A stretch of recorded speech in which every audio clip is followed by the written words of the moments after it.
히브리서 7장 1절로 봉독해 드리겠습니다. 이 멜기세덱은 살렘 왕이요 지극히 높으신 하나님의 제사장이라. 여러 왕을 쳐서 죽이고 돌아오는 아브라함을 만나 복을 빈 자라. 아브라함이 모든 것의 10분의 1을 그에게 나누어 주니라.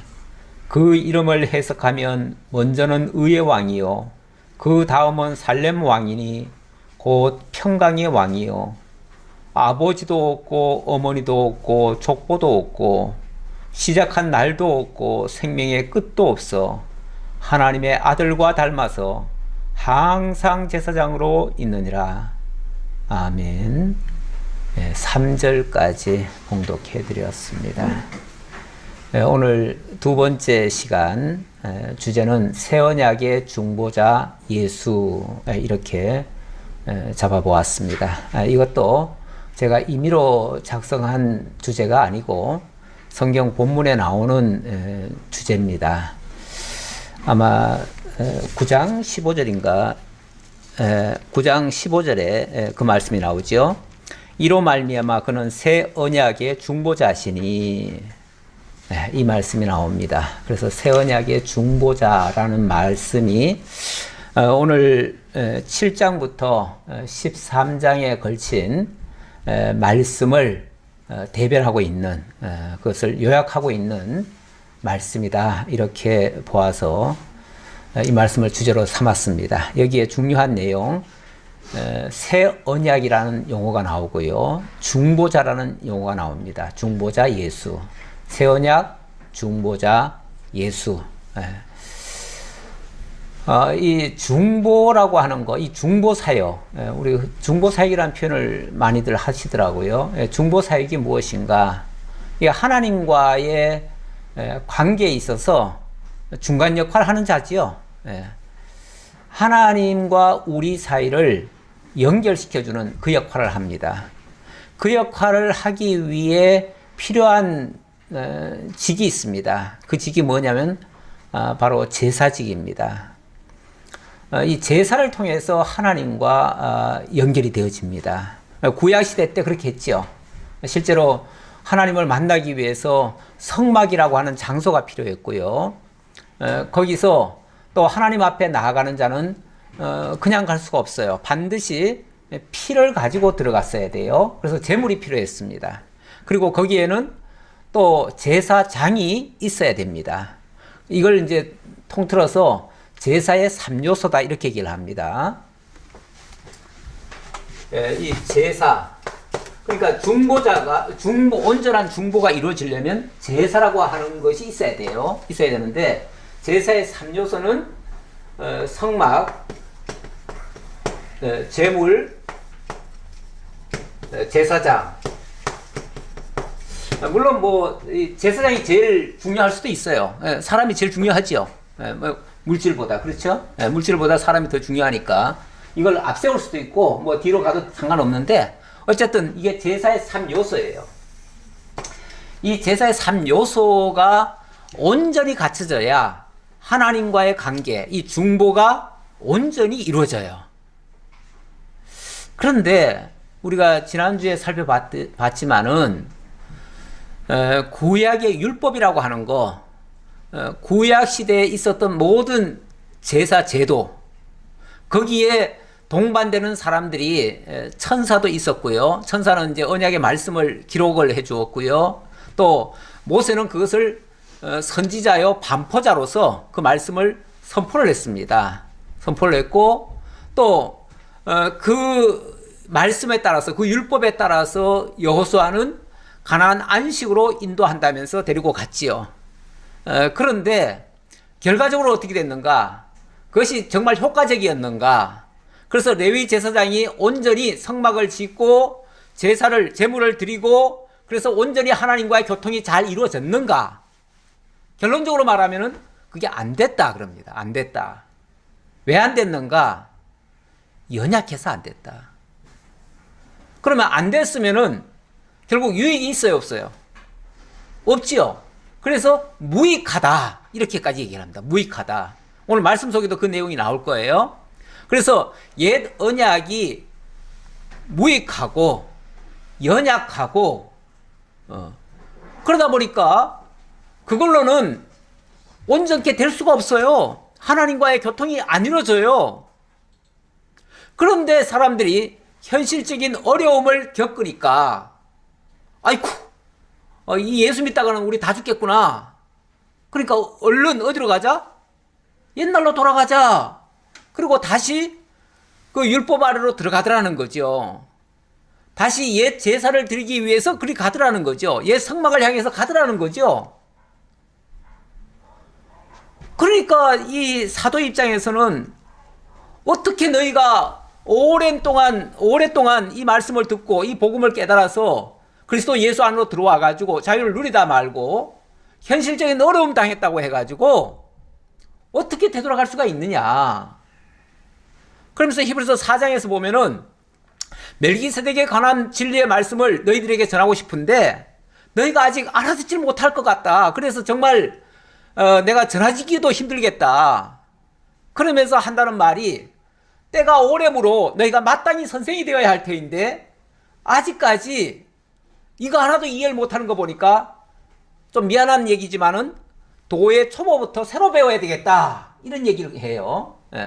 그 말씀은 히브리 성도들이 기독교 안으로 들어왔는데 들어온 지 이제 제법 오래됐어요. 사실은 주 33년부터 예수님의 복음이 전파되기 시작해가지고 지금은 64년 기간이니까 한 30년 지났잖아요. 그동안에 신앙생활을 해왔다면 한 적어도 30년은 했다는 얘기예요. 그런 분들이 다시 유대교로 돌아가려고 해요. 왜 그러냐?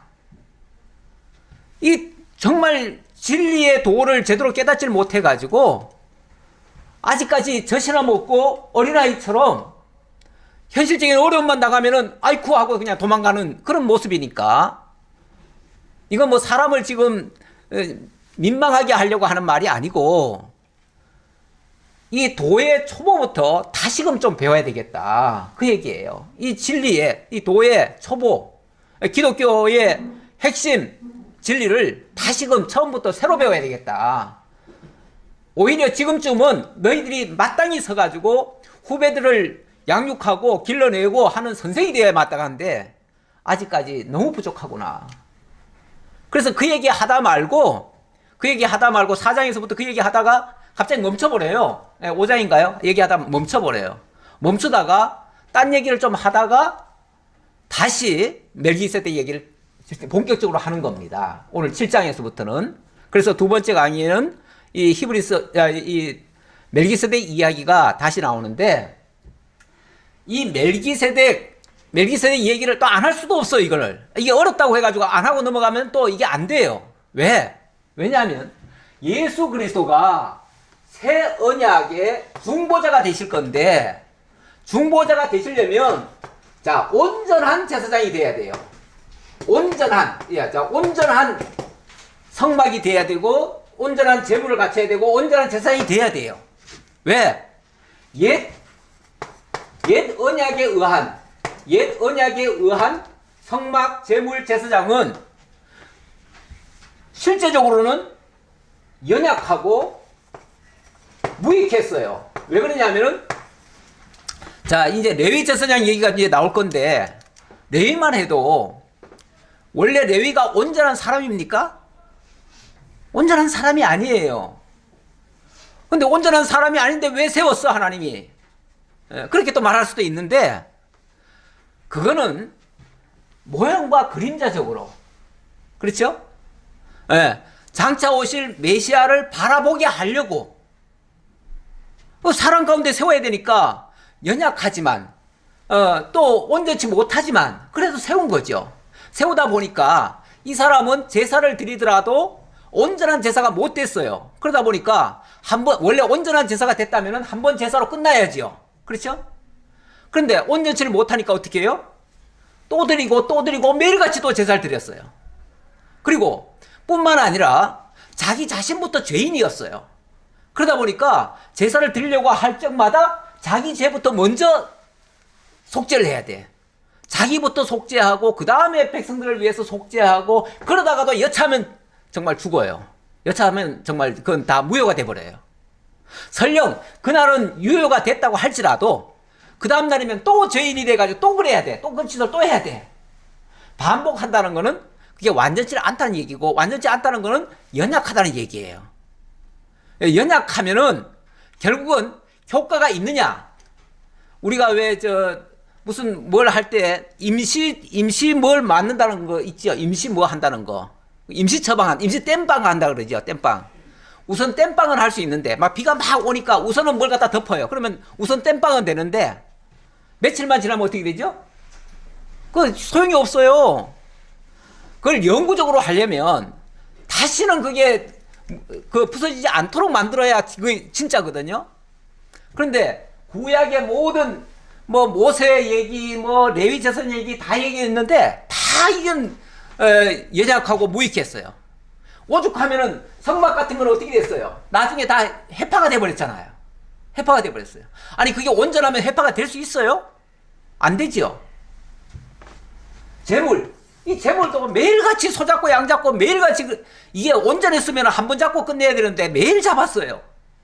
온전치 않다는 얘기예요. 제사장도 레위 제사장 세워놨는데 얼마 안 가면 또 죽어요. 자기도 다 못하고 자기 죄도 다 해결 못하고 또 죽으니까 또 사람이 또 바뀌어요. 바뀌면 이게 또 제대로 하는지 잘못하는지 알 수도 없어요. 솔직히 그동안에 잘못해가지고요 정말 하나님 앞에 벼락 맞듯이 죽는 사람도 여러 사람이 있었어요. 그러니까 이건 온전치 못했어요. 연약했어요. 그리고 그 연약한 것이 무슨 또 유익하겠어요. 그러니까 결국 무익했어요. 무익하니까 이걸 하나님이 온전케 해야 되는데 온전케 하려면 결국은 레위 제사장, 옛 언약에 근거해서 세워진 레위 제사장으로는 안 된다 이 얘기예요. 안 된다. 그러면 온전한 제사장이 세상에 있나요? 죄송하지만 세상에 없어요. 세상에 없으니까 어떻게 해요 그러면은? 그럼 제사제도가 필요 없잖아. 그러니까 온전하신 분이 와야 돼요. 그래서 생명의 성령의 법으로 하나님의 법으로 쉽게 말하면 와야 돼요. 와야 되는데 아니 그러면은 그건 하늘에서부터 온다고 하면 그분은 어디에 근거해서 오느냐? 뭐 근거가 있어야 될 거 아니에요. 아무런 근거도 없이 어느 날 갑자기 내가 하늘에서 왔다 그러면 됩니까? 안 되죠. 근거가 있어야죠. 그 근거를 얘기하느라고 멜기세덱 얘기를 꺼낸 거예요. 왜? 멜기세덱은 어떤 사람이니까. 오늘 소개한 대로 그는 살렘 왕이요. 자, 일단은 역사적으로는 살렘 왕이었어요. 예루살렘 왕이었다 그 말이에요. 살렘 왕이었고 그 다음에 지극히 높으신 하나님의 제사장이라. 근데 여기서 딱 나오면서 하는 말이 왕이면서 뭐다? 제사장이었다. 제사장인데 무슨 제사장? 하나님의 제사장이었다. 이렇게 얘기를 해요. 하나님의 제사장이었다. 지극히 높으신 하나님의 제사장이었다. 이 사람이 뭘 하는가? 아브라함을 만나가지고 아브라함의 복을 빌었다. 빌면서 아브라함으로부터 뭘 받았다? 10분의 1을 받았다. 10분의 1. 10분의 1이 뭐죠? 11조 재물이죠, 재물. 다시 말하면 이 사람은 왕이었고 제사장이었고 또 10분의 1이라고 하는 재물을 받아서 하나님께 드렸다. 그러면 이 사람이 자, 제사를 드렸는데 이 제사는 아브라함보다도 더 위에 있는 자예요. 그렇죠? 일단 왜? 아브라함에게 복을 주었다라는 말은 복을 베풀었다 하는 말은 큰 자가 어린 자에게 원래 복을 베푸는 거예요. 어린 자가 큰 자에게 복 비는 게 아니에요. 자, 그러면은 일단은 아브라함보다 더 위에 있는 월등하신 분이란 얘기예요. 일단은 앞에서 신분적으로 말하면은 예수는 천사보다도 월등했고 모세보다도 월등했고 여호수아보다도 월등했다. 자, 그 얘기를 했는데 이번에는 월등하다는 얘기는 일단 끝났어요. 끝났으니까 7장부터는 월등하다는 얘기보다도 그분이 하는 사역이 월등했다. 사역이 월등하다. 신분이 월등한 게 아니라 사역이 월등했는데, 자, 사역적으로 말하면 아브라함보다도 월등했고 아브라함 위에 있는 자였다. 그러면서 이 사람은 또 다른 말로 하면 이 사람이 또 어떤 사람이냐 하면은 이 그의 이름을 해석하면 이 멜기세덱이라고 하는 이름을 해석하면 먼저는 의의 왕이요 다음은 살렘 왕이니 곧 평강의 왕이요. 그런데 이 왕은 왕인데 무슨 왕이냐면은 의의 왕이고 평강의 왕이다. 의와 평강을 만들어내는 그런 왕이다. 그 의와 평강의 근원이신 왕이다. 그런 얘기예요.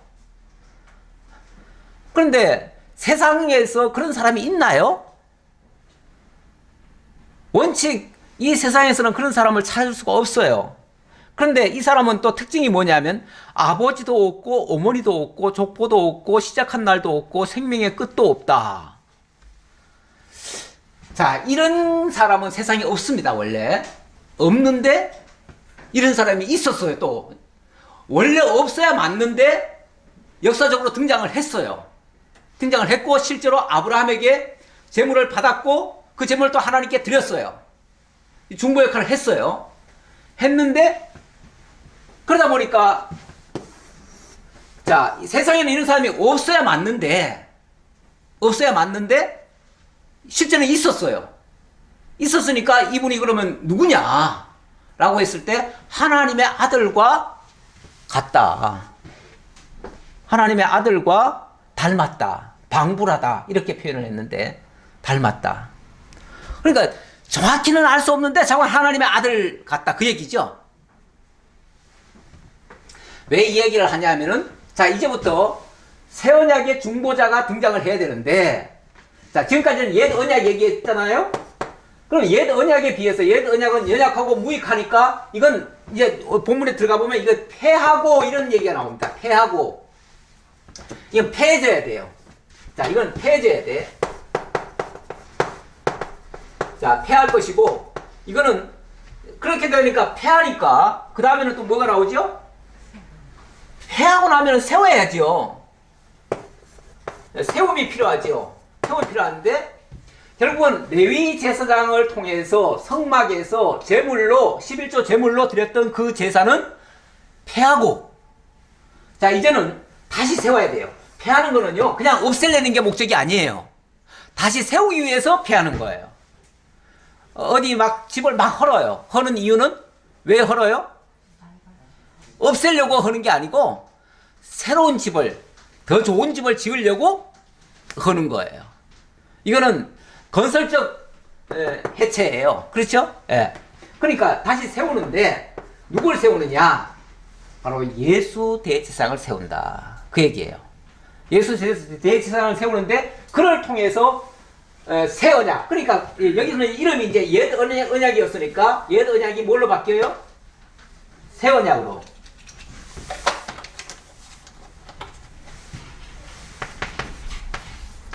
자, 새 언약으로 바뀌고 새 언약이 온전히 하나님께 상달되어지려면 온전한 중보자가 필요하죠. 그렇죠? 근데 그 중보자는 흠과 티가 많은 레위 제사장 계열로는 이미 안 된다는 게 증명이 됐으니까 그래서 반드시 이것도 바뀌어야 된다. 그럼 뭘로 바뀔 거냐? 세상에 그러면은 그 바뀔 만한 그런 분이 있느냐? 라고 했을 때 그래서 땅에서 난 자, 죄인 중에서가 아니라 하늘에서 오신 분, 그분이어야 된다. 근데 그분은 왜 갑자기 또 등장하느냐? 갑자기가 아니고 하나님이 이미 멜기세덱이라고 하는 이 반차를 하나님께서 제정해 두셨다. 율법에서는 레위 제사장을 반차로 만들어 놨지만 그걸 하나의 전통처럼 만들어 놨지만 아니다. 이미 하나님은 그 이전에 멜기세덱이라고 하는 그 영원한 제사장을 이미 세워놨었다. 그리고 그 반차를 따라서 오시는데 이 반차를 따라 오시는 자는 신분이 그냥 레위 같은 그런 신분이 아니고 왕이었고 진짜 왕이고 진짜 제사장이고 진짜 온전한 제물이 될 수 있는 그런 존재다. 그 얘기죠. 그러니까 예수가 제사장으로 오는 데 있어서 전혀 하자 없다 그 말이죠. 전혀 하자 없고 오히려 그런 제사장이어야 온전한 중보가 될 수 있다. 중보라고 하는 건 하나님과의 온전한 교통을 이룰 수 있고, 거기에 대한 또 이 새 언약에 또 보증이라는 표현까지 씁니다. 이제 본문에 들어가면 보증이라는 얘기까지 하는데, 중보자는 이제 연결시켜주는 자고, 그것에 유익하게 그 제사가 효과적으로 이루어져서 우리에게 온전히 이루어지는 거기에 보증까지 서신다. 보증이 된다는 것은 확증이 되는 거죠. 그리고 실제 우리에게 효과가 있는 거죠. 그 효과가 만들어지면 우리에게 그걸 깨닫게 될 거 아니에요. 그걸 알게 될 거 아니에요. 그러면 그분에 대한 믿음을 갖게 되고, 그 믿음은 이제 히브리서 11장 이하로 그 믿음은 우리를 이렇게 새 사람으로 바꿔놔요. 옛 언약에 의해서는 만들어지는 것이 뭐냐면은 율법이거든요. 율법. 옛 언약에서 나오는 것이 율법이에요. 자, 그리고 새 언약에 의해서 나오는 거는 새 계명이거든요. 그러면 이게 이제 우리의 삶을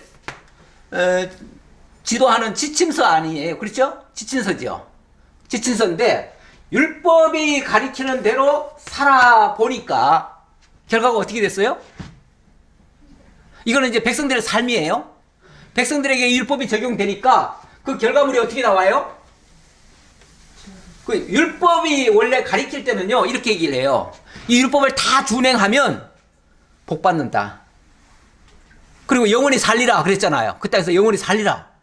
그런데 실제로 이 율법을 다 지켜서 영원히 살았습니까? 아니에요. 이 율법을 지키려고 애는 썼는데 다 거짓과 위선이 돼버리고 오히려 정죄를 받고 그 땅에서 내어 쫓기는, 그래서 가나안 땅을 잃어버리는, 그래서 바벨론 포로 잡혀가고 결국은 그 끝이 비참해지는 모습으로 나타났어요. 다시 말하면 율법으로는 안 되더라 그 말이에요. 율법으로는 안 되더라. 그러면은 새 언약에 의해서, 그래서 새 언약이 필요한 거예요. 그래서 새 언약이 필요했고, 그 새 언약에 의해서 만들어진 그 계명은 새 계명인데, 새 계명은 어떻게 나오죠? 일단 새 언약 자체가 마음에 신비에 새겨준다 그러잖아요. 하나님이 새겨준다. 그러니까 율법 조항으로 만들어 가지고 이렇게 지켜라 말라 하는 것들은 우리가 지키려도 해도 안 되고 결과적으로는 다 실패였어요. 그런데 이 새 언약은 너희의 마음의 신비에다 새겨주니까, 신비에 마음 속에 새겨지면 어떻게 되죠? 나오는 거죠. 자, 제가 이제 흔히 운전 얘기하는데, 운전이라고 하는 거는 우리가 교육 받을 때는 우측으로 갈 때는 이렇게 해라, 왼쪽으로 갈 때는 이렇게 해라, 주차할 때는 이렇게 해라, 뭐 맷돌을 꺾어라 이렇게 하는데, 이렇게 이론적으로 외워가지고 그걸 가지고 실제로 하면은 어때요? 떠듬떠듬 거리다가 10번 중에요, 절반 이상은 잘못돼요. 실수하는 경우가 많아요. 한 개만 놓치면은 실수하는 거예요. 그냥 사고 나는 거예요. 그래서 이론 아무리 많이 배워도요, 현장에 가보면은 운전 못해요. 그래서 또 훈련을 또 받아야 돼. 언제까지 받아야 되냐면 익숙해질 때까지. 그럼 익숙해진다고 하는 거는 내 몸에 완전히 체득이 되는 거죠. 뿐만 아니라 내 마음속에 완전히 이게 인식이 돼버리는 거죠. 인식이 되고 나면 그 다음부터 어떻게 했죠? 그때부터는 자동으로 나와요. 인식된 거는 그냥 나오게 돼 있는 거예요. 내 사상이 되고 내 행동의 지침서가 돼버리면, 그 마음속에 이미 인식이 돼버리면 그때부터는 억지로 하라 말라가 아니에요. 그야말로 깨달은 대로 그냥 사는데 그게 삶에서 실현이 되어지고 그 결과는 아름답게 만들어질 수 있어요. 이게 이제 새 언약의 특징이에요. 그래서 더 이상 율법이라고 하는 이 조항으로 만들어져 있지 않아요. 그런데 새 계명은 어찌 보면 단순해요. 뭐라고 그럽니까? 새 계명의 내용이 뭐예요? 하나님 사랑하고 이웃 사랑하고 사랑하라는 거죠. 사랑이에요. 그냥 한마디로 사랑하라는 거예요. 근데 우리는 사랑을 잘 못하는데요.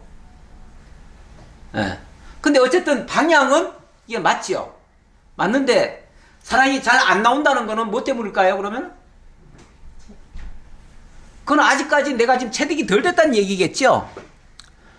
그러든가 아니면은 이론적으로 그걸 제대로 못 배웠든지. 만약에 진짜 내 형제인 줄 알고 진짜 하나님 살아계신 줄 알면 어떻게 하나님을 사랑하지 않을 수가 있어요. 진짜 내 형제인 줄 알면 한 피바다 한 몸 이룬 한 형제인 줄 알면 어떻게 사랑을 안 할 수가 있냐고. 그렇죠? 그런데 그게 안 믿어지면 저놈은 내 원수야 이렇게 생각하면 사랑 안 나오지요.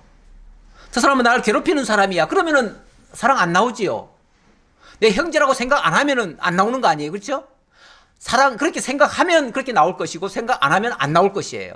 그러니까 이거는 지식이라고 하는 게 선행이 돼야 이 사랑이라고 하는 게 나오게 돼 있어요. 그래서 우리가 사실은 하나님의 말씀을 계속 배우는 거예요. 배움으로써 하나님이 어떤 분인가를 알아야, 누가 내 형제인지를 알아야, 누가 연약한 줄 알아야 거기에 따라서 내 행동이 나올 거 아니에요. 그래서 우리가 계속 배우려고 하는 이유 중에 하나가 그거예요. 그래서 끊임없이 새 언약은 이 가르침이라고 하는 게 필요하고요. 그 가르침에 의해서 결국은 사랑이라고 하는 거는 궁극적으로 나오는 거예요. 이게 목표지. 이거를 안 하면은 뭐 당장 죽는 것처럼 생각하면 안 돼요. 우리는 그만큼 배워가는 만큼 가는 거예요. 그만큼 사랑하는 거예요. 요만큼 알면 요만큼 사랑하고, 이만큼 알면 이만큼 사랑하고. 그러니까 사랑의 농도가 적을 수는 있지만 그것 때문에 정죄받지는 않아요. 율법의 기능은 뭐죠? 만약에 하나 하지 말라 했는데 그대로 안 하면 뭐가 되죠? 바로 정죄를 당해요. 정죄가 무서운 거예요. 정죄를 당하는데 이 사랑 조금 부족하다고 해가지고 정죄당해요? 부족한 거는 있을 수 있지만 그거 모자란다고 해가지고 정죄받지는 않아요. 오히려 조금이라도 요만큼이라도 사랑한 게 있으면 그 사랑한 거에 대해서는 칭찬이 있을 수는 있어요. 그거는 인정받을 수가 있어요. 근데 부족한 거 가지고 정죄받지는 않아요.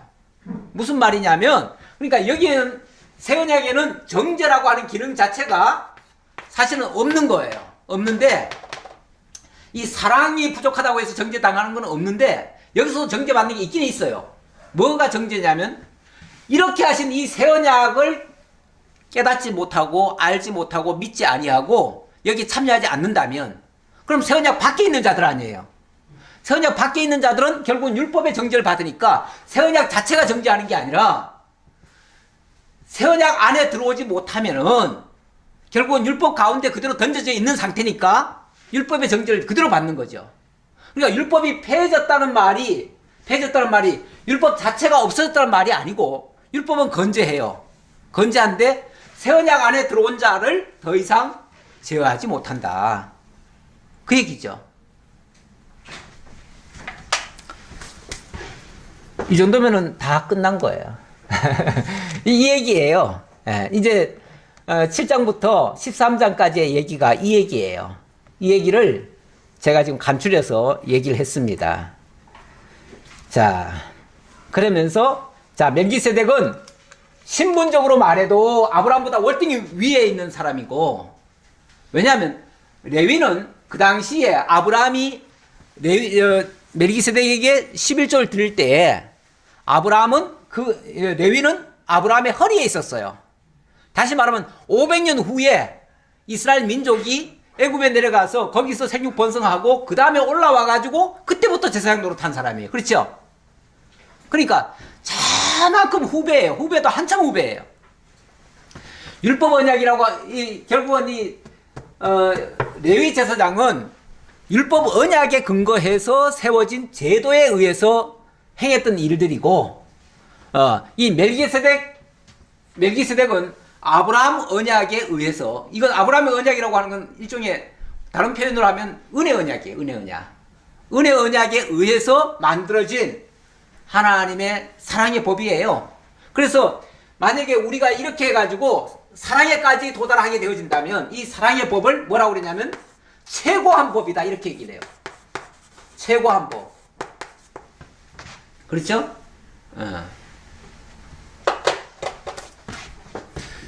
그리스도의 율법, 사랑의 법, 최고한 법, 새 계명 뭐 다 같은 말이에요. 그렇게 얘기를 해요. 그래서 율법 뭐 자꾸 아직까지도 말씀대로 살아야 됩니다. 그러면서 율법 들이대고 여러분들 율법대로 못 지켰으니까 결국은 지옥 갑니다. 이렇게 말하는 사람이 가끔 있어요. 있는데 그 사람은 이 새 언약을 전혀 몰라서 하는 소리예요. 그런 사람이 바로 유대교로 다시 돌아가는 사람과 같은 얘기예요. 이 히브리서는 바로 그런 자들을 향해서 왜 다시 유대교로 돌아가려고 하느냐, 거기서 나와가지고 왜 그쪽으로 다시 가느냐, 이 얘기를 지금 하고 있는 중이에요. 자, 그러면서 좀 넘어가 볼까요? 어디를 넘어가냐면 7장 기왕 봤으니까 22절 하나 더 봅시다. 22절에 보면 이와 같이 예수는 더 좋은 언약의 보증이 되셨느니라. 보증이 되셨느니라. 이 더 좋은 언약, 더 좋은 언약이 새 언약이죠. 이 새 언약에 아까는 중보자라고 얘기했지만 보증이 되셨다. 보증이라고 하는 거는 쉽게 말하면 이 새 언약은 내가 책임질게 하는 것이 보증이잖아요. 내가 보증 쓸게, 내가 책임질게. 결국 예수 그리스도를 통해서 이 새 언약은 완성되어진다. 그 얘기를 하는 거예요. 우리가 이 새 언약을 일일이 우리가 지키는 게 아니에요. 우리가 무슨 수로 지켜요? 옛 언약도 못 지켜가지고 쉽게 말하면 폐지된 인간이, 레위 제사장은 거기에 완전히 몰두했지만은 온전히 지키지를 못했어요. 그런 인간들이 무슨 새 언약을 지키겠다고 그럽니까? 옛 계명도 못 지켰으면서. 그러니까 이거는 바로 예수 그리스도가 보증이 되시고 예수 그리스도가 지키시고, 우리에게는 거기에 따라서 나오는 그 사랑, 여기는 그 사랑에 참여해라 그 말이죠. 새 계명, 여기서 나온 새 계명. 그런데 이 새 계명을 갖다 자꾸 또 마태복음 뭐 예를 들어서 5장 예수님의 그 산상수훈을 가지고 이게 새 계명이다 그러면서, 그래서 새 계명은 황금률이다, 우리 기독교인들이 지켜야 될 황금률이다 하면서 그대로 지켜라, 또 이렇게 주장하시는 분들도 있는데, 아니에요. 그것도 예수님이 내가 지켰다, 내가 이렇게 지킨다라는 뜻이에요. 지킨다라는 뜻이니까 그거를 우리한테 주면은 그게 또 신율법이 될 수도 있어요. 그러니까 자꾸 무거운 짐을 우리한테 지우려고 하는 시도 자체가 잘못된 거예요. 그렇다고 뭐 율법 폐기론자들처럼 마음껏 살아도 된다 이런 말도 또 하는 건 아니에요. 그것도 약간 조심해서 듣긴 들으셔야 되는데, 어쨌든 이런 취지라는 걸 말씀드리고요. 자, 28절 일단 7절 마무리하기 위해서, 율법은 약점을 가진 사람들을 제사장으로 세웠거니와 율법 후에 하신 맹세의 말씀은 영원히 온전하게 되신 아들을 세우셨느니라. 그래서 율법이라고 하는 거는, 옛 언약은 이 약점을 가지고 있는 레위 제사장을 세웠어요. 그러나 이 율법 후에 나온 맹세의 말씀. 자, 이 새 언약은 맹세의 말씀이라네요. 맹세의 말씀. 맹세의 말씀이면 누가 맹세했다는 거예요? 하나님이 내가 이렇게 해주겠다. 너희들 보고 율법 지키라고 했더니 하나도 못 지켜. 그래서 더 이상 율법 가지고는 안 되니까 내가 직접 해줄게. 그 말이에요. 내가 직접 해줄게. 그러면서 하나님이 맹세하시면서 바로 그 아들을 새 언약의 중보자로 세웠다. 8장입니다. 자, 8장을 보시면은 오늘 교환을, 자, 16페이지 8장부터 9장 10절까지가 이번에는 성전 제사와 비교를 하네요. 하늘 성소의 영원한 대제사장 예수께서 행하실 사역을 증거하는 장면인데요. 지금 우리가 하는 말의 요점은 이러한 대제사장이 우리에게 있다는 것이라. 자, 대제사장, 이런 대제사장, 영원히 하나님이 맹세하시고 세워놓으신 완전하신 그 대제사장이 우리한테 있다. 이분이 이제 온전한 중보자가 되실 건데, 온전한 중보를 하기 위해서는 또 뭐가 필요해요? 제사의 3요소가 필요할 거 아니에요. 제사의 3요소 가운데 바로 성소가 필요한데, 성소. 그는 하늘에서 지극히 크신 이의 보좌 우편에 앉으셨으니 성소와 참 장막에서 섬기는 이시라. 이 장막은 주께서 세우신 것이요 사람이 세운 것이 아니니라. 지상성전 누가 세웠어요? 솔로몬이 세웠지요. 그 다음에 스룹바벨이 세웠고요. 그 다음에 헤롯이 세웠어요. 근데 다 무너졌어요. 다 무너졌어요. 다시 말하면 이건 사람의 손으로 세워진 건데 이거는 다 무너지는 거예요. 원래 세상 거는요, 아무리 잘 지어놔도 다 무너집니다. 지금 한국교회 이 코로나 사태 이후에 사실은 비상이죠. 비상이에요. 왜 그러냐면 그동안은 예배당만 크게 지어놓으면은 막 길이길이 그 교회가 부흥하고 정말 안정적으로 그렇게 유지가 될 줄로 알았는데 이제 비어가는 교회들이 생기기 시작해요. 예. 사실은 이런 것들이 진작 유럽에서는 그걸 보여줬어요. 하나님께서.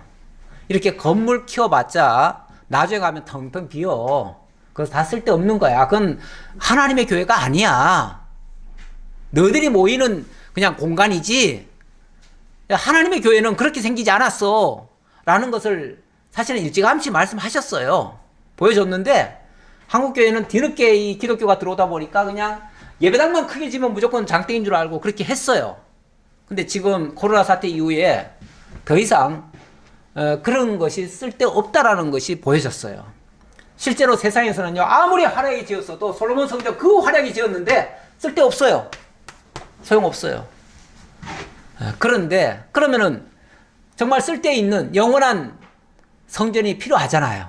성전이 있어야 하나님께 제사를 드릴 수 있으니까. 자, 성소는 필요한데 그러면 그 성소가 어떤 성소여야 되는가?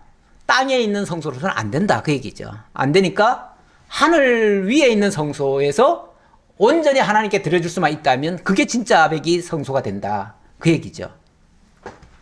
그러면서 그가 성소와 참 장막에서 지금도 섬기고 있다. 그분이 섬기고 있다. 그분이 섬긴다는 말은 그 하나님을 섬긴다는 말도 되지만 우리를 위해서 섬기는 거잖아요. 우리를 대신해서 섬기는 거잖아요. 중보의 역할을 하려고 섬기는 거잖아요. 그러니까 날마다 하나님 앞에 우리의 모든 것을 아뢰고 우리의 약점을 아뢰고 우리의 부족분을 하나님께 간구하고, 그래서 로마서 8장에 보면은 성령께서 말할 수 없는 탄식으로 우리를 위하여 지금도 뭐 하신다? 간구하시느니라. 간구하시라. 끊임없이 우리 주님은 하늘 성소 보좌에서 우리를 위하여 정말 하나님께 간구하고 있다. 예. 그러면서 이 장막은 주께서 세우신 것이고 사람이 세운 것이 아니다. 그래서 대제사장마다 예물과 제사드림을 위하여 세운 자지요. 예. 만약에 예수님이 이 땅에서 제사장 노릇하려면은 예수님 대를 이어서 또 누가 나와야 되고 또 누가 나와야 되고 또 누가 나와야 돼요. 근데 그럴 필요가 없는 이유는 하나님 보좌 우편에서 영원한 성소에서 영원히 드리고 계시니까 그럴 필요가 없다. 그럴 필요가 없고, 그러니까 단번에 제사로 끝났다. 단번에 제사 끝나고 완성되었다. 예. 6절 봅시다. 예, 6절. 그러나 이제 그는 더 아름다운 직분을 얻으셨으니 그는 더 좋은 약속으로 세우신 더 좋은 언약의 중보자시라. 더 아름다운 직분, 더 좋은 약속, 더 좋은 언약의 중보. 더 좋다, 더 좋다, 더 좋다. 이게 우월하다는 얘기죠? 네, 우월하다. 결국 예수 그리스도께서 세우신 참 성전, 참 제물, 참 제사장 다 더 좋다. 더 좋다. 이 세상의 걸로 효과 못 봤던 모든 자들에게 온전한 효과가 이루어질 수 있도록 예수님이 하신다. 그러면서 그렇게 하려면 저 첫 언약이 무음하였더라면 둘째 것을 요구할 일이 없었으려니와. 예. 그렇죠. 이 첫 옛 언약이 완전했다면 굳이 새 언약 같은 거 필요가 없죠. 그런데 이게 무익했기 때문에 새 언약을 하나님이 약속하시고, 그래서 8절에 그들의 잘못을 지적하여 말씀하시되 주께서 이르시되 볼지어다 날이 이르리니 내가 이스라엘 집과 유다 집과 더불어 새 언약을 맺으리라. 새 언약을 맺으리라. 자, 그래서 새 언약을 맺게 됐다. 자, 10절 봅시다. 또 주께서 이르시되 그날 후에 내가 이스라엘 집과 맺을 언약은 이것이니 내 법을 그들의 생각에 두고 그들의 마음에 이것을 기록하리라. 그래서 나는 그들에게 하나님이 되고 그들은 내게 백성이 되리라. 하나님과 그의 백성, 하나님과 그의 자녀, 그의 아들, 이 관계를 확실하게 만들어 놓겠다 그 말이죠. 네. 그 중보자가 그 역할을 해주겠다. 그 역할을 하는데 새 언약이 필요하다. 예. 자, 이렇게 해서 새 언약을 완성하시면, 그가 하시면은 이렇게 얘기하죠. 12절. 내가 그들의 불의를 긍휼히 여기고 그들의 죄를 다시 기억하지 아니하리라 하셨느니라. 예. 새 언약이라 말씀하셨으며 첫 것은 낡아지게 하신 것이니 낡아지고 새하는 것은 없어져 가느니라. 그래서 새 언약이 온전히 이루어지면 다시는 두 번 다시 죄를 뭐 하지 않는다? 예. 죄를 다시 기억하지 않고 불의를 긍휼히 여긴다. 이게 이제 이 새 언약을 통해서 이루시는 효과예요. 아까 옛 언약으로는 무익하다 그랬는데 이거는 유익한 거죠. 유익한 거죠. 이렇게 해서 유익한 것이 오니까 무익한 것은 서서히 사라져야죠. 필요가 없죠. 그래서 더 이상 우리 믿는 자들에게는 율법이 요구를 못해요. 요구를 못해요. 그리스도 예수 안에서는 결코 정죄함이 없느니라. 이제 더 이상 정죄도 못하고 우리를 억압하지도 않고 무거운 짐도 안 지워요. 예. 그래서 수고하고 무거운 짐자들아 다 내게로 오라. 내가 너희를 쉬게 하리라. 이제 평안히 정말 믿기만 하면, 믿음으로만 하나님께 나아갈 수 있는 이 길을 열어주신 거예요. 그래서 새 언약을 통해서는 이루시는 거는, 보증은 예수님이 다 하시고 우리는 그거를 뭐 하도록? 믿도록. 그래서 우리에게 요구하는 것은 지금 믿음이에요. 믿음이고, 이 믿음을 그렇게 이루어지도록 소망하게 만들고, 그 소망이 결국은 사랑으로 기결되도록 이렇게 만들어요. 그래서 마지막 11장부터 믿음, 소망, 사랑, 요 순서대로 기록이 돼 있어요. 우리 성도들에게 요구하는 거는 율법을 가지고 지켜라 말아라 이런 차원이 아니고 믿어라. 딴 얘기가 아니에요. 믿어라.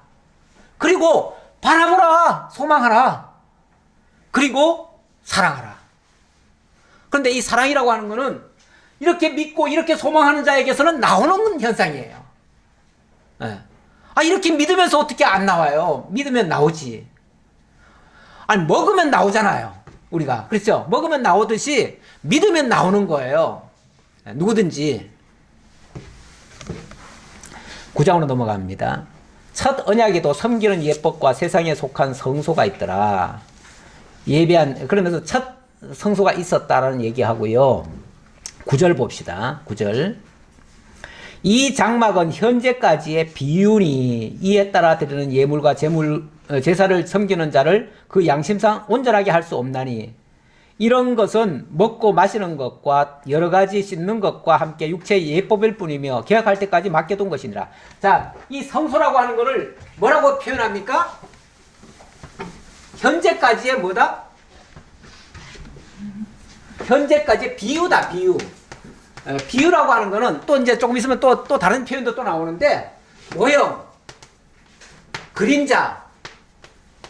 결국은 이런 것들은 다 참것이 있고요. 참것이 있고, 참것에 대한 비유고, 참것에 대한 모형이고, 참것에 대한 그림자다. 그 말이에요. 그렇죠? 그러면 구약의 성소라고 하는 거는 진짜 배기가 있는데, 그 진짜 배기를 이 땅에서 보여주려니까, 사람들한테 보여주려니까 건물이 필요했던 거예요. 그래서 그렇지, 실제 그게 효과가 있었던 게 아니에요. 그래서 어디까지나 비유였다. 그래서 그 안에서, 이 성소 안에서 하는 일이 뭐예요? 먹고 마시고 제사 드리고 뭐 제물 드리고 뭐 제사 드리고 이런 거 하잖아요? 그런데 그런 것들은 양심상으로 온전히 할 수 없었다. 그 말은 진짜로는 그게 효과적이지 않았다. 그 말이죠. 진짜로는 효과적이지 않았는데 이 모든 것들은 육체의 예법일 뿐이었고, 이건 육체의 예법이라고 하는 건 인간들에게 가르쳐 주기 위한 하나의 일종의 시청과 교육이었다. 그 말이에요. 시청과 교육이었고, 그러니까 이거는 언제까지 필요한 거였냐면 개혁할 때까지 맡겨둔 것이었다. 개혁할 때까지. 개혁이라는 용어가 나옵니다. 이 히브리서의 정말 중요한 요소들, 복음의 핵심 엑기스는 다 뽑아놨어요. 아무리 봐도 이거는 정말 우리 성경 전체의 엑기스는 복음의 엑기스 다 뽑아놓은 내용이에요. 이 개혁이라는 용어가 나오는데 개혁할 때까지 옛 언약이 필요했다. 그러면 개혁이 필요하다는 거죠. 근데 개혁이라 그러면은 사람들이 지금도 뭐 한국 사회에서도 뭐 좀 개혁하자 하니까 막 저항이 엄청 심하죠. 엄청 심한데 개혁을 싫어하는 사람들이 참 많습니다. 개혁 언제라도요. 개혁 시도했다가 성공한 사례가 별로 없습니다. 개혁 시도했다가 섣불리 시도하면요. 죽습니다. 진짜 개혁 시도하다가 죽는 사람 많아요. 뭘 좀 바로 하자. 이 개혁이라는 말이 뭐냐면요. 기존에 해오던 거를 다 뒤집어 엎어버리는 줄 알아요.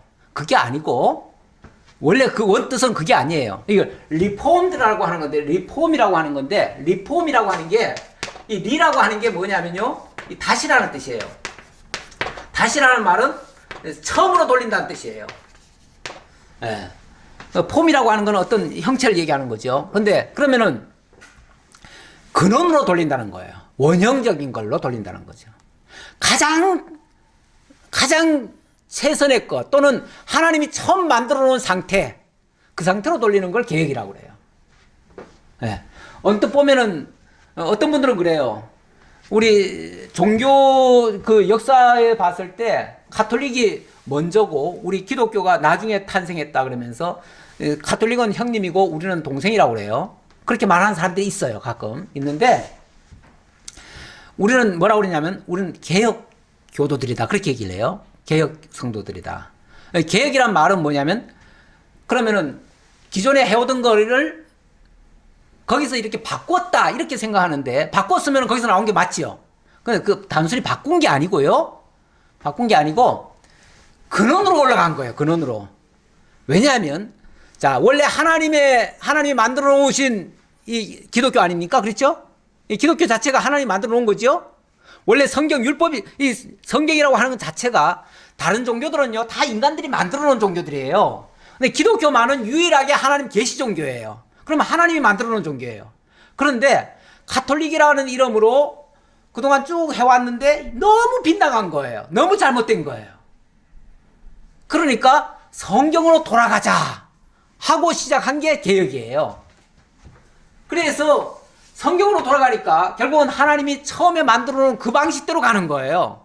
가장 근원으로 올라간 거예요. 그러니까 이 개혁이라고 하는 게 사실은 좋은 거예요. 바로 가는 거니까 좋은 건데 일단은 그동안에 계속 기득권을 누려오던 사람들한테는 굉장히 거슬려요. 자기 모든 게 다 박탈돼야 되니까 그것 때문에 싫어지는 거예요. 그래서 저항을 하는데 그러나 분명히 이 율법이라고 하는 건 이거는 개혁할 때까지만 필요했던 거예요. 그러면 이게 그냥 다 뒤집어 엎느냐? 뒤집어 엎는 게 아니고 처음 상태로 돌리는 거다. 가장 근원적으로 돌리는 거다. 그러면서 그리스도께서는 장래 좋은 일에 대제사장을 오사 손으로 짓지 아니한 것 곧 이 창조에 속하지 아니한 더 크고 온전한 장목으로 말미암아 염소와 송아지의 피로 하지 아니하고 오직 자기의 피로 영원한 속죄를 이루사 단번에 성소에 들어가셨느니라. 그러니까 제물도 성소뿐 아니라 제물도 그냥 소 잡고 양 잡아서 드리는 게 아니고 그걸로 하려면 맨날 또 찾아와야 돼. 앞으로도 계속 잡아야 돼요. 왜 그러냐면 소나 양이 그렇게 깨끗한 존재입니까? 물론 사람보다는 좀 더 깨끗할는지 모르겠는데 그 피가 생물학적으로 따져보면은 막 균을 찾아보면 거기도 균이 있을 거예요. 그렇죠? 예. 그러니까 그걸 깨끗하다고 할 수가 없어요. 그러니까 그거는 온전할 수가 없어요. 그러면 온전한 제사가 되려면은 정말 흠과 티가 없는 제사여야 되는데 그 제사는 예수 그리스도 자기 피밖에 없어요. 그래서 당신의 피로 하나님께 제사가 드려졌다. 그게 결국은 십자가 제사예요. 예.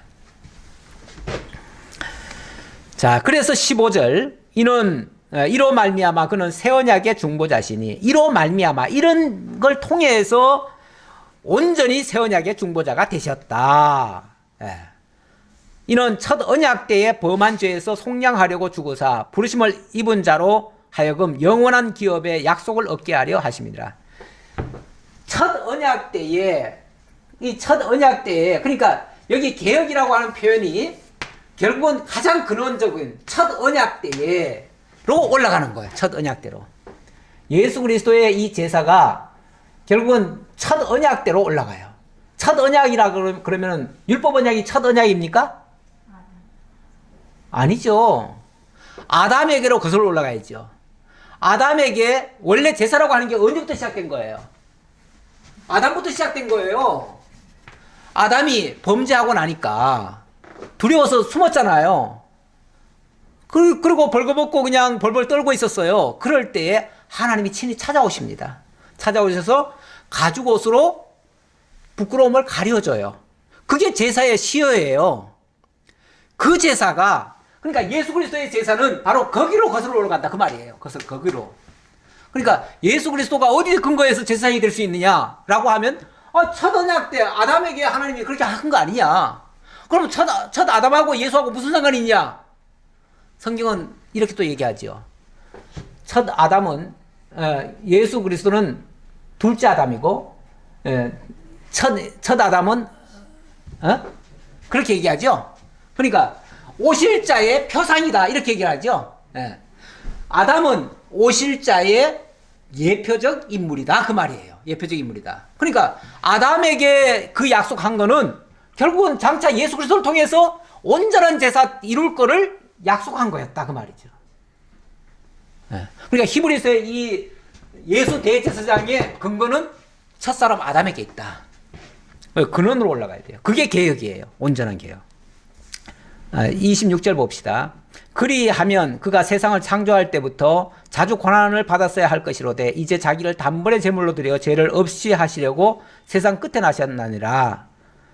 한 번 죽는 것은 사람에게 정해진 것이요 그 후에는 심판이 있으리니 이와 같이 그리스도도 많은 사람의 죄를 담당하시려고 단번에 들이신 바 되셨고 구원에 이르기 위하여 죄와 상관없이 자기를 바라는 자들에게 두 번째 나타나시리라. 예수님은 이제 이렇게 해가지고 온전한 새 언약의 보증이 되시고 새 언약의 중보자 역할을 하셨어요. 그래서 예수 사역이 끝난 거예요. 그러면 더 이상 이제 예수는 필요 없죠. 그런데 다시 오신대요. 다시 오신대요. 뭐하러요? 그러면은 새 언약의 중보까지 다 끝났는데 뭐하러 또 오셔요? 그거는 죄와 상관없이 자기를 바라는 자들에게 두 번째 나타나시리라. 죄와 상관없는 자들을 위해서 자기를 바라는 자들에게, 그 소망 가진 자들에게, 그 믿음과 소망을 가진 자들에게 당신이 함께 하시기 위해서 이제 다시 오실 것이다. 어찌 보면 이제 그렇게 해서 다시 오실 때는 다시 오셔가지고 하시는 일이 뭐죠? 이 땅에서? 물론 안 믿는 자들을 심판하시고 그 다음에는 천년왕국을 이루시죠. 천년왕국이라고 하는 것도 처음에 에덴 동산을 잃어버렸잖아요. 죄로 말미암아 타락해서 잃어버렸잖아요. 잃어버린 그 천년왕국을 뭐 하려고? 회복하려고. 그게 개혁이에요. 그것도. 그 개혁하시려고. 쉽게 말하면 이 지상이, 제가 오늘 칼럼에도 그 내용을 생각하면서 썼는데, 이 세상이 지금 어떤 사람은 그래요. 하나님이 처음 창조해 놓은 건 아주 심플하고 단순했는데 이게 점점 발전이 돼가지고 오늘날처럼 이렇게 멋지고 아름다운 세상으로 만들어졌다 이렇게 생각하는 사람이 있는데, 다시 말하면 진화론에서는 뭐든지 다 점차 더 좋게 됐다고 그러죠. 그렇게 돼서 여기까지 왔다 그러는데 저는 그렇게 보지 않습니다. 또 성경도 그렇게 얘기하지 않습니다. 성경은 뭐라고 그럽니까? 처음 하나님이 지으셨을 때 좋았더라 그랬습니까? 에이 별로였다 이렇게 얘기했습니까? 다 보시기에 좋았더라. 다 보시기에 좋았더라. 그리고 첫사람 아담도요. 그 아담을 위해서 또 에덴 동산을 만들어 놨잖아요. 그 에덴 동산은 정말 부족함이 없고 온전했고 완벽했고 그래서 만족했던 그야말로 낙원이었어요. 낙원이었어. 그렇죠? 근데 그 낙원을 범죄 이후에 쫓겨났잖아요. 그래서 그걸 신락원이라고 그러잖아요. 낙원을 잃어버렸다. 신락원. 신락원이 된 거예요. 신락원 이후에 이 땅은 저주로 가시와 엉겅퀴로 가득 차버렸어요. 그 다음에 온갖 질병도 다 생겼어요. 그 다음에는 짐승들도 말 안 들어. 이제 인간을 해치려고 해요. 온갖 병균들도 옛날에는 다 인간을 중심으로 해서 있었는데 이제는 인간을 갖다 다 공격하는 존재가 돼버렸어요. 지금은 이 환경이라고 하는 게 지금 사람을 얼마나 지금 괴롭히는지 몰라요. 괴롭혀요, 지금은. 그러면 결과적으로 이 환경들이 첫사람 때 에덴 동산에 지어놓은 그 환경보다 좋아졌는가, 나빠졌는가? 나빠졌어요. 지금은 신락원 상태예요. 신락원뿐만 아니라 저주 상태예요. 저주에 들었기 때문에 이걸 예수님이 두 번째 나타나실 때는 뭐 하셔요? 회복하셔야 돼요. 회복하시려고 쉽게 말하면 두 번째 나타나시리라 그 얘기예요. 11장부터 나가야 되는데 오늘 시간은 다 끝났네요. 다음 주에 연장을 허락하시면 한 번 더 하도록 하겠습니다. 어쩔 수 없이 사실은 이게 좀 무리입니다. 이거 2시간에 다 한다는 건 도저히 무리고, 물론 대충 나가면 끝났어요. 사실은 제가 설명할 거 다 한 거예요. 다 했는데 거기에 대한 근거, 거기에 대한 확실한 증명을 하기 위해서 더 살피는 거니까 다음 주에는 꼭 뭐 연장했다 이렇게 생각하지 마시고 그냥 원래 제가 끝나고 나서는 저걸 하려고 했어요. 뒤풀이 우리 하잖아요. 그렇듯이 하면서 여러분들의 질문도 좀 받고 하려고 했는데 일단은 그 시간까지 갈는지는 모르겠는데 어쨌든 11장부터는 맞죠? 11장부터는 일단 나가고 혹시 시간이 되면 거기까지 가도록 하겠습니다. 기도하겠습니다. 아버지 하나님 감사합니다. 우리 하나님 오늘도 히브리서를 통해서 저희들에게 참 제사를 온전케 드리실 우리 주 예수 그리스도를 알게 해주시고 참 성소에서 온전한 제물로 온전한 대제사장이 되셔서 단번에 제사 드림으로 우리의 모든 죄를 사하시고 우리에게 새 언약의 중보가 되시고 그리고 우리를 새 계명으로 이끌어 주신다는 사실을 깨달았습니다. 정말 믿음 아래에서 하나님을 사랑하고 형제를 사랑하는 진솔한 주의 성도들이 다 될 수 있도록 인도해 주옵소서. 모든 걸 감사드리옵고 우리 주님 예수 그리스도의 이름으로 기도하옵나이다. 아멘.